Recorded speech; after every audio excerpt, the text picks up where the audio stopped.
Hello, it's Eric Topol with Medicine and the Machine, our Medscape podcast, and I'm really delighted today to have Dr. David Fajgenbaum join me from the University of Pennsylvania, Penn Med, and has a remarkable story that will be partly familiar to some of you in the medical community, but there's a lot more chapters going forward. So welcome, David.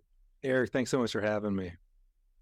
Well, let me just start off with I recently had a chance to read your amazing book, Chasing My Cure. I mean, it is quite a story. And I guess maybe, well, we go back to 2010 when you picked up that something wasn't right about your health, even having been like the picture of health, bench pressing 375 pounds, the beast. But then something went off the track, and maybe we could go start at that point. Sure. So I was a healthy third-year medical student, just like you mentioned, never had any problems in my whole life. And then out of nowhere, I just started feeling more tired than ever before. You remember during your training, we're sort of always all tired, right? So what has been feeling more tired than ever before, but it just felt different, Eric. And noticed some lumps and bumps in my neck, which turned out to be enlarged lymph nodes. I noticed fluid pooling around my ankles, which just seemed so unusual. I had this horrible abdominal pain, and it got worse and worse over the course of a couple weeks. And I actually I was on an OBGYN rotation. I went from taking my medical school exam for OBGYN and walking down the hall to the emergency department. And I said, I don't know what's going on. And so they ran blood work. And I'll never forget, my doctor walked in the room and said, David, your liver, your kidneys, your bone marrow, your heart, and your lungs are shutting down. We have to hospitalize you right away. And within days, I was in the ICU, had my last rites read to me because my doctors didn't think I would survive, and was on dialysis, and it just sort of got even worse from there. Well, I know over the course, I think there was at least 5 times that you were courting death. That's right. Only a little ways away from that. And you were diagnosed with a form of Castleman's disease, which there's 2 forms, as I understand. You had Right. the most serious multi-centric one. Maybe you could explain, since you are now the world authority, Castleman disease. What is the difference between the more benign and the more, very serious one? Sure. So the thing that's in common between both forms of Castleman's is they both look the same under the microscope. So if you cut out a lymph node, they look the same under the microscope. But the form that I have, what's called idiopathic multicentric Castleman disease, this is a deadly form where our immune system attacks and shuts down our vital organs for an unknown cause. And really the only way until recently that you could treat it is with chemotherapy, versus the more benign form, though it looks the same under the microscope, behaves completely differently. Patients typically are cured with surgery. And it just sort of goes to show, I love following your podcast and the work you do, the importance of molecular medicine, right? Something might look the same under the microscope, but molecularly it behaves very differently, and therefore patients have completely different outcomes. Well, and your presentation told us right from the get-go that you think the benign form, or the one that is so easily cured. We're going to get into cures because this is, of course, a theme of yours, and you went from chasing my cure to chasing cures for all. Right. One of the most memorable quotes about you was in the New York Times profile, where this is a few years back. An Emory University professor said, "I almost wish that every disease had a David to be part of the charge."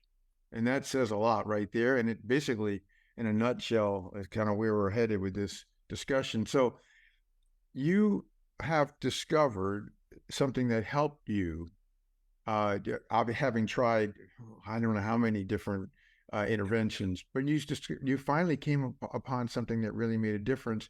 You've had remission for about 8 years now, is that right? So over 9 years, that's right, on this drug that you know very well and that I know many have been talking about a lot, Sirolimus, also called rapamycin, drug that was never intended for Castleman's and never been used before for Castleman's. But yeah, based on work that I did in the lab, I believed, and based on the data in front of me, that the mTOR signaling pathway was turned into overdrive, and Sirolimus is a potent inhibitor of mTOR, and so I became the first patient ever with my disease to be treated with this drug. And yeah, over 9 years, and we've got patients all over the world that are now on it. Now, how did you know to give rapamycin a shot? So after my 4th relapse of the disease, I'd gone back to Penn Medical School, got another year of med school under my belt, relapsed again, That relapse was so difficult because I was on an experimental drug that blocks interleukin-6 and it didn't work. And so that's when I realized that if I wanted any chance of survival, that I would need to get involved in conducting research. And I knew it was unlikely I would find anything that could be helpful for myself, but I knew it was the only shot that I had. And so I started collecting blood samples on myself, storing them in the freezer every couple of weeks. Any chance I got, to go into the lab while I was finishing up medical school to work on these samples. And I relapsed and nearly died for a fifth time while I was collecting these samples. And thankfully, I got a combination of 7 different chemotherapies. They saved my life.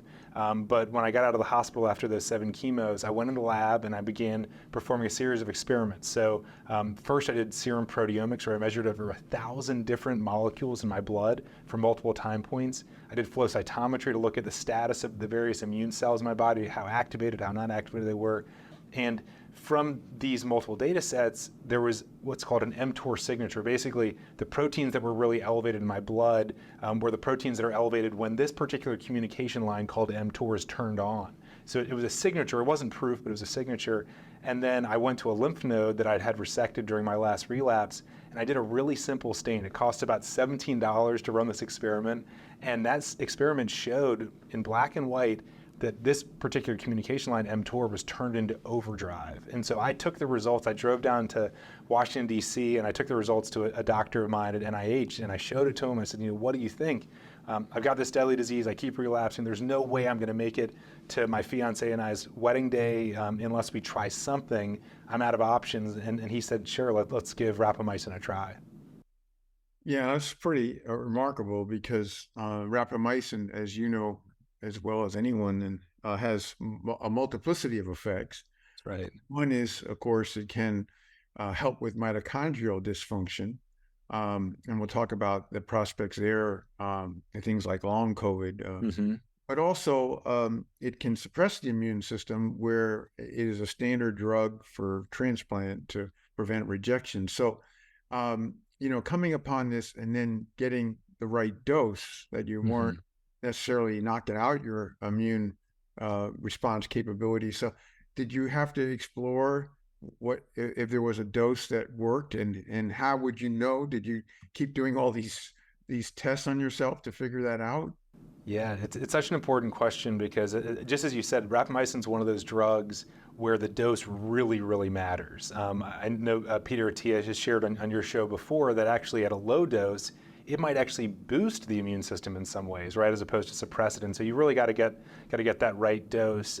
So in my case, my disease, so Castleman's, literally my immune system attacks my vital organs almost as though they're foreign organs. My immune system attacks my kidneys and my lungs and liver almost as though they should be rejected because they were a transplant. And so we thought, let's start out with an organ transplant rejection dose. Let's start out with a dose that we give to patients who get kidney transplants. And that dose was too high. I mean, my immune system was completely wiped out. And so we started dialing it back until we got to a level where my symptoms were controlled. It's now been 9 years without a relapse, and I'm going to knock on some wood on my desk.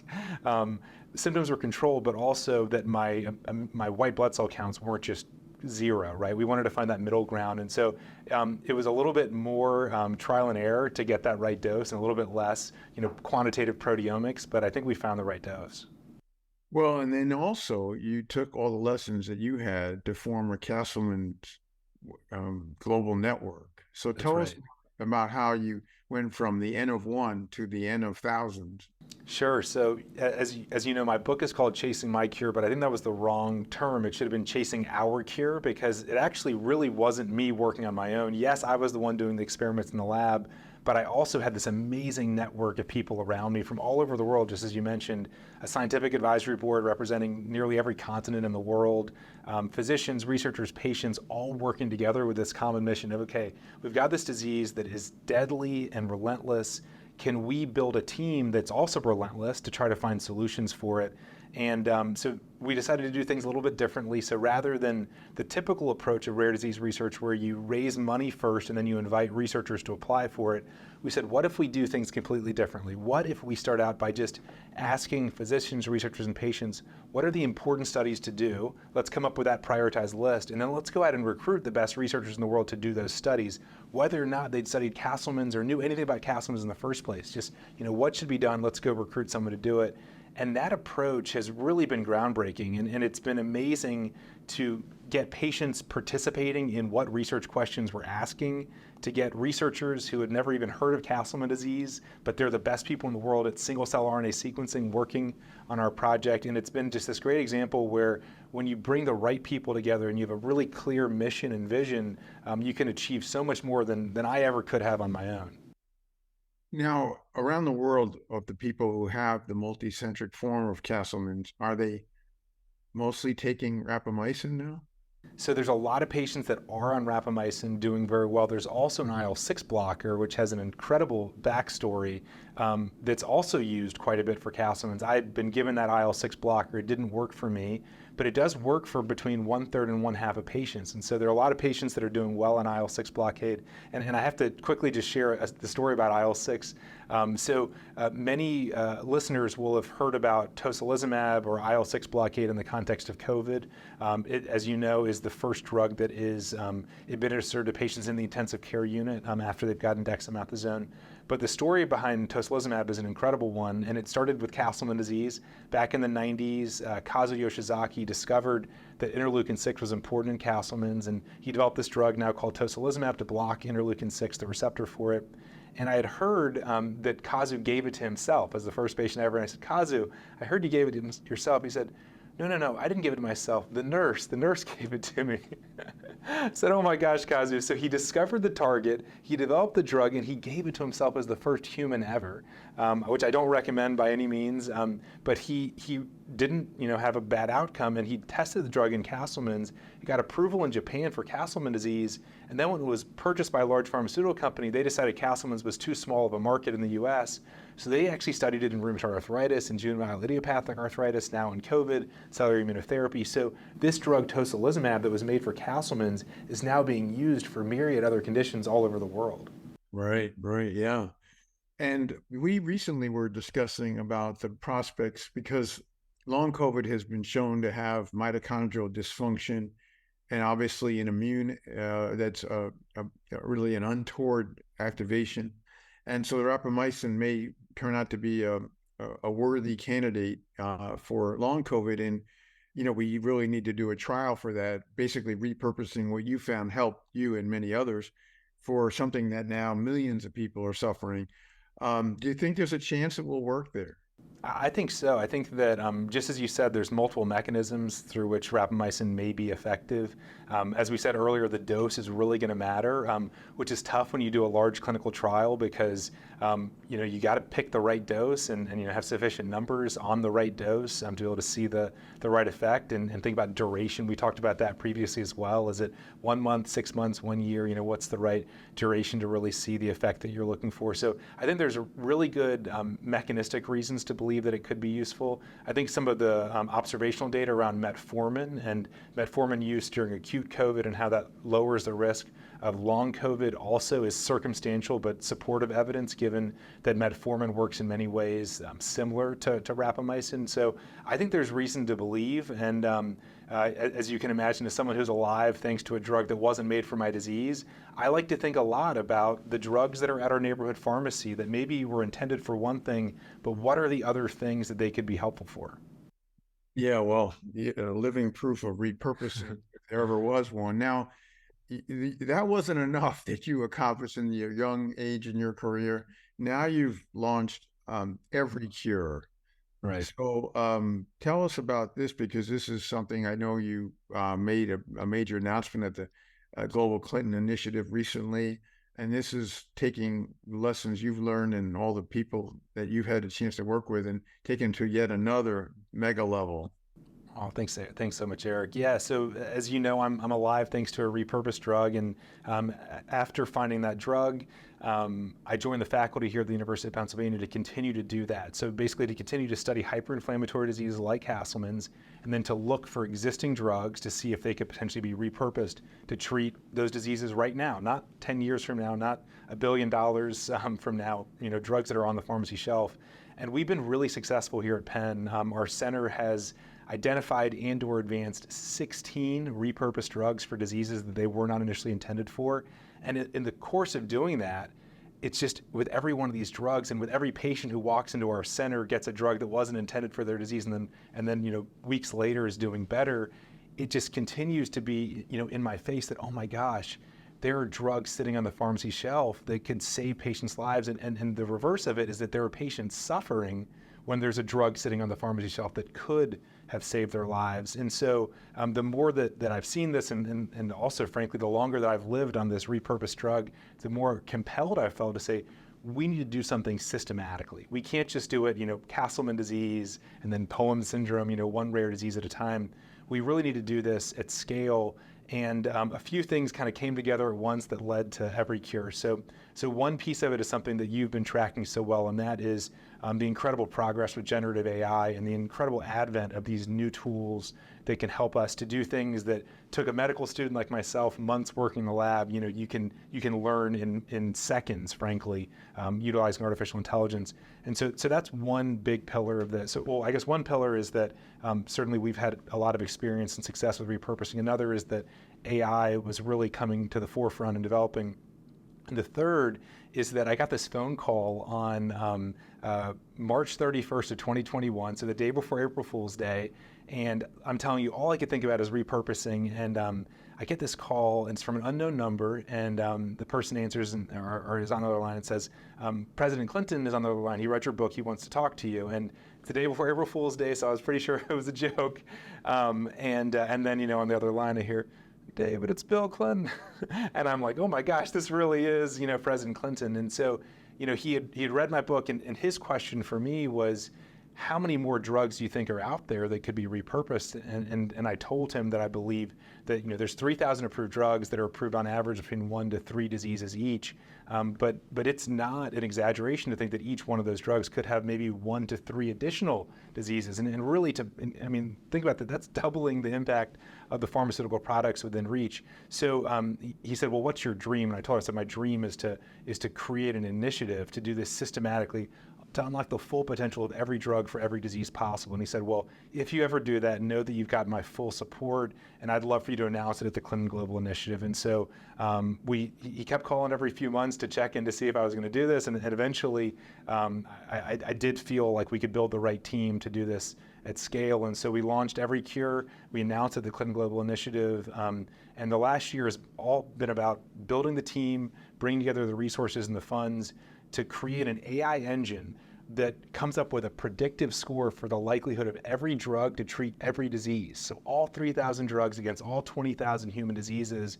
And this is the perfect use case for something like artificial intelligence, right? There's so much data that's already out there to train it on. You're looking for patterns in the data that could connect one drug to a disease. So basically, we come up with these predictive scores, and then we take the most promising ones into clinical trials to prove, does this drug actually help patients with this disease, and move it all the way forward, whether or not it's profitable for a company. Yeah, I think this is kind of the thematic of the Medicine and Machine podcast, where how can we learn from AI and machines what can make for better medicine, better health? So one example of that, which I know you're familiar with, is during the pandemic, the JAK kinase inhibitor baricitinib Yes. was my data mined through AI to say, oh, this drug is being used for rheumatoid arthritis and alopecia areata, but let's try this in COVID, severe COVID. And it has, of course, in more than one randomized trial shown to save lives. It has full approval, and it is an AI success story in the midst of the pandemic. A lot of people think about vaccines and maybe Paxlovid, but this is, Yeah. as well as saving lives. And of course, there are many others like this. And you mentioned the 3,000 drugs; those are approved drugs. There's That's right. another big jump of under 10,000 in the Reframe database here at Scripps Research. That Mm-hmm. these molecules, they didn't make it as a drug, but they were tested, Right. and so that it could even be beyond the ones that are approved that didn't get approved. They could turn out to be, great success stories. So you're onto something that's extraordinary. But it isn't just this that you're doing. I mean, because you get to work with Carl June and Right. the people that are doing all this T-cell engineering that are changing the world. So that's the drug side, but you're also working on cellular engineering. So can you tell us about that?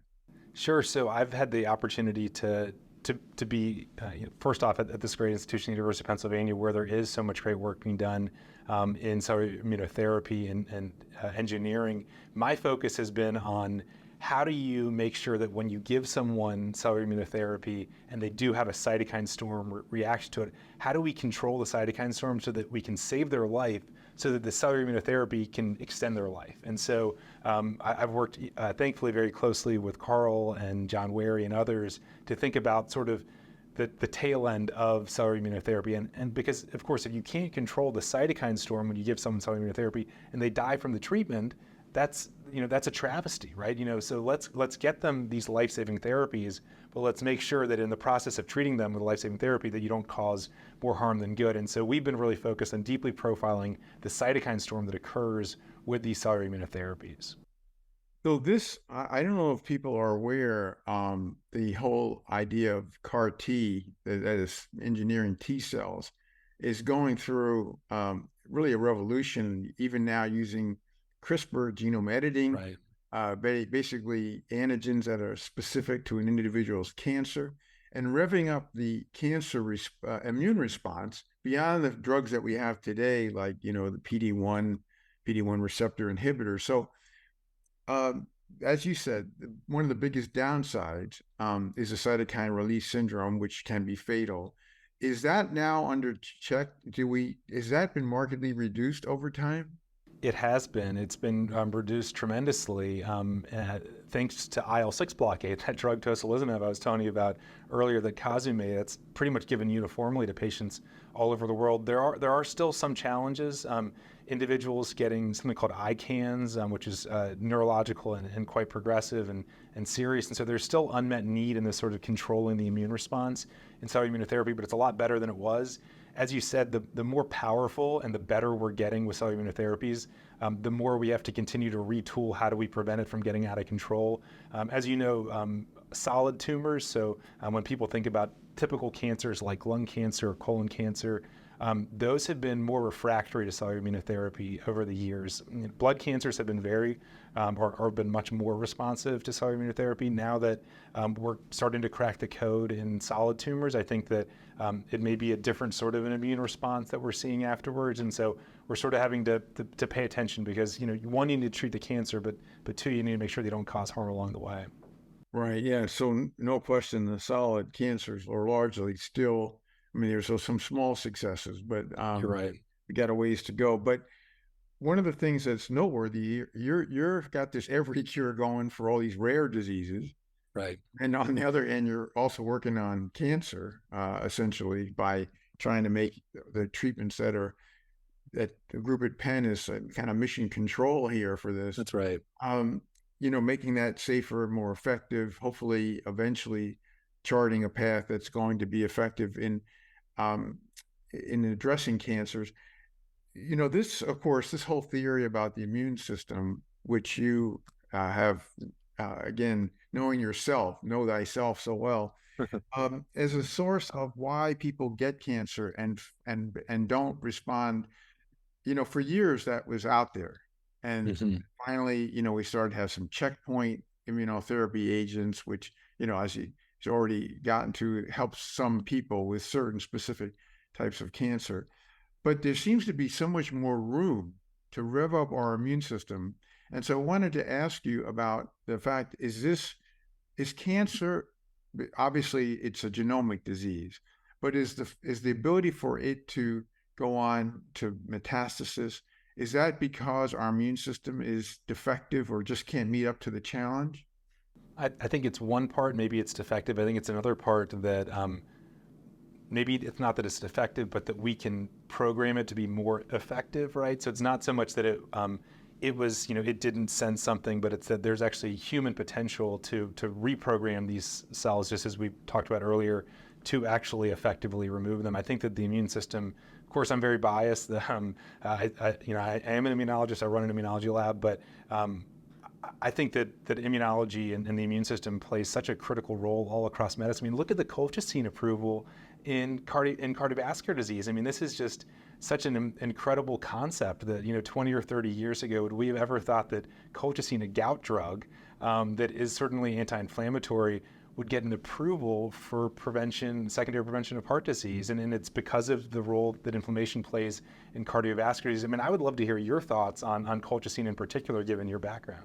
Yeah, I think it's a really interesting point you're making, which is here is another repurposed drug. I never would have thought I'd give Never. colchicine for heart disease, but there's two randomized placebo-controlled trials that provide Yeah. compelling evidence of benefit, whether it's post-MI or people at high risk.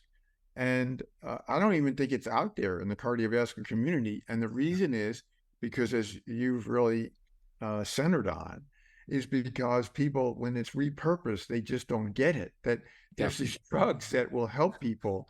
And you wouldn't exactly call ischemic heart disease or coronary atherosclerosis a rare disease, right? No. But the number of people I see in clinic who have coronary disease or post-MI who are getting colchicine is next to nil. Yep. So, it's going to take a while to hopefully convince people that those two trials actually do provide some compelling evidence. I think the cardiologists just think of it as, inducing diarrhea for treating gout or something, So and again, dose is another part of that story. Yes. Because there's a company that's trying to market it, which is different than generic colchicine. Yes. I think, as I recall, the difference between 0.5 and 0.6, which I can't believe. That's correct. That's correct. And so obviously that marketing it's kind of helped to cloud the issue because it's not like it's a new drug. It's just a slightly different dose of a very old drug. Mm-hmm. Well, so where do you go now? I mean, you're starting to have impact globally. Are you going to move outside to the galaxy? What's the next step, Dave? Oh, Eric, no, I so appreciate the kind words. I'm just so thankful to be here. I mean, just literally to be on your podcast with you. What an honor for me. But frankly, just to be alive. And I feel like I have this incredible responsibility that's like I'm alive because of a drug that no one paid attention to, that was just sitting there all these years. And now there are patients all over the world that are alive because of other drugs that were just sitting there on the pharmacy shelf. So I feel this incredible drive and mission, which is to say, okay, every drug that's on the pharmacy shelf, we need to do everything we can to make sure that we can unlock the full potential of it, because no patient should suffer if there's a treatment right there. And you brought up such a great point with colchicine. A lot of it comes down to incentives. And so, if the drug is cheap and old and generic, then no one's doing the work to figure out a new use for it. And so I feel so compelled for us to fix this problem. I think that the potential benefit to society is so great, to take drugs that are sitting on the pharmacy shelf. They're safe in many cases.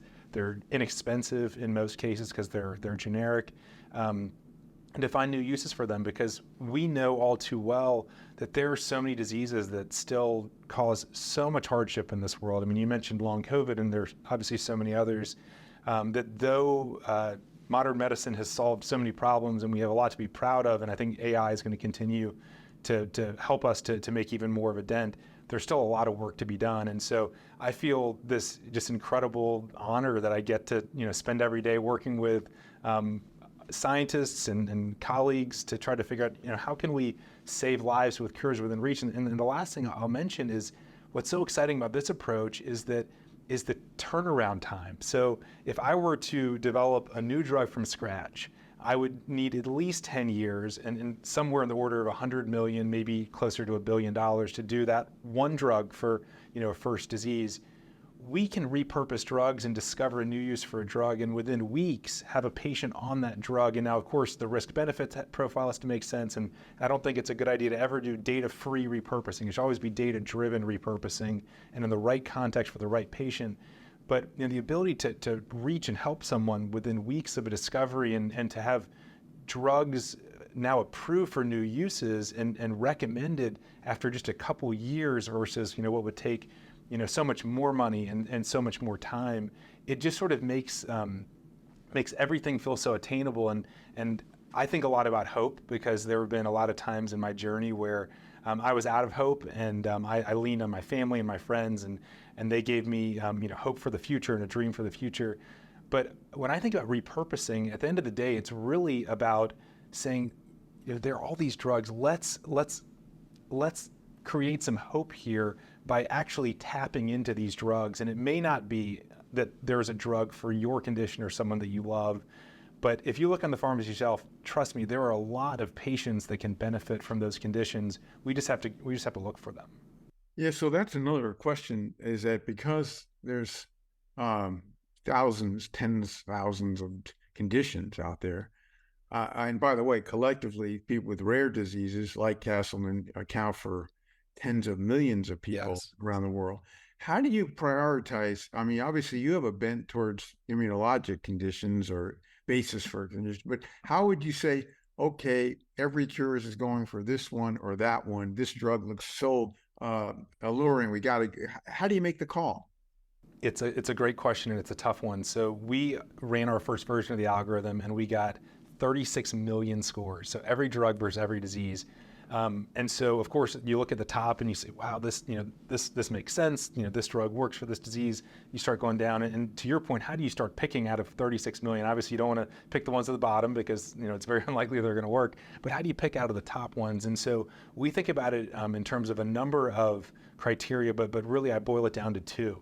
The first is the likelihood of scientific success. So how clear is the mechanism? So you talk about long COVID and how does the drug work, and maybe even if there's some clinical data that already exists.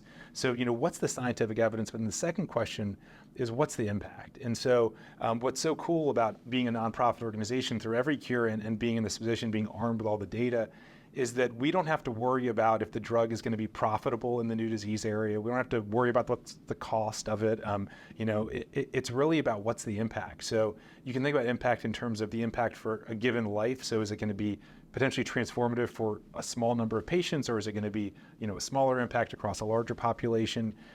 What is the cost of the drug to the healthcare system? You can start to factor in things around impact that drug companies frankly aren't able to think about because it's not part of their business model. And so one, is it likely to help? And two, what's the impact that's going to come from this? And then that's where you have to build a great team and bring together a lot of great scientists. And I'll make a shameless plug that right now we're recruiting the best drug developers, the best data scientists in the world to be a part of our Every Cure team, because we know that we've got this great opportunity, but we need a great team to go through and to make these, to your point, what are going to be really tough decisions. Are we going to go after this disease, or are we going to go after that disease? Yeah, no, I can see where it's almost going to be an unlimited opportunities that you're creating by having this systematic approach. And then, you want to have points on the board that every Yep. cure is actually curing some Yep. conditions that previously were not really approachable or had inadequate types of intervention. Well, this is, really just remarkable what you're onto now. I mean, I think this idea, which many people have heard about, how AI is the hottest area in life science industry for drug discovery, and there's Right. 100 companies now with all partnerships with all the major pharma. Each major Yeah. pharma has like 3 AI partners. But the Yes. difference, what you're doing at Every Cure is, it seems like, they're not so much interested in repurposing drugs. They're interested in No, coming up with new molecules that they can make a billion or many billions. that's Uh, right. is that a fair comparison, or do some of those AI companies, are they also competing with Every Cure? You're exactly right. We're using almost identical technologies, but those companies are purely looking for new molecular entities or tweaks to existing molecules, so that way there can be intellectual property. And so what's so exciting is that, so if you do that approach and you have a new molecule you're going after and it looks really promising, get ready to spend $1 billion on drug development and get ready to wait 10 years. And so we say, well, let's use the exact same technology, but let's point it at the drugs that are already at the neighborhood CVS, where we can do a clinical trial for $1 million, for one thousandth the cost, and we can get it to a patient tomorrow. It's just, for me, it's like, why is there this gap? It seems so obvious. The technology is the same, but if you apply it to new molecular entities versus old ones, you have this incredible opportunity for immediate impact.